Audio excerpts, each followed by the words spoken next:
அதெல்லாம் பாத்தீங்கன்னா இந்த வெளிநாட்டில் இருக்க ஜனங்கள் அதிகமா ஏமாற்றப்படுவார்கள். எதுக்காக ஏமாற்றப்படுவார்கள்? இங்க இருந்து சத்தியம் பேச போறவங்க வேற, இன்னொரு குரூப் இருக்கு. 6 மாசம் போயிடும், 1 வருஷம் போயிடும்.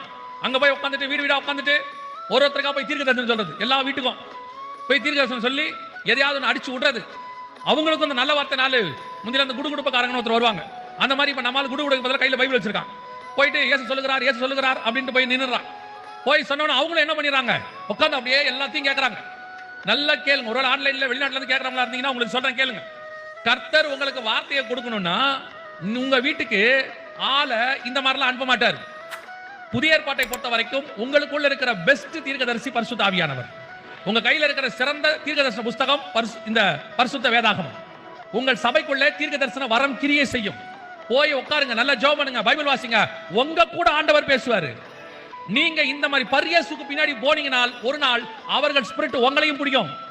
அவங்களுக்குள்ள இருக்கிற பலகீனம் உங்களுக்கு வரும். அவங்களுக்குள் காணப்படுகிறதான அசுத்தங்கள் அல்லது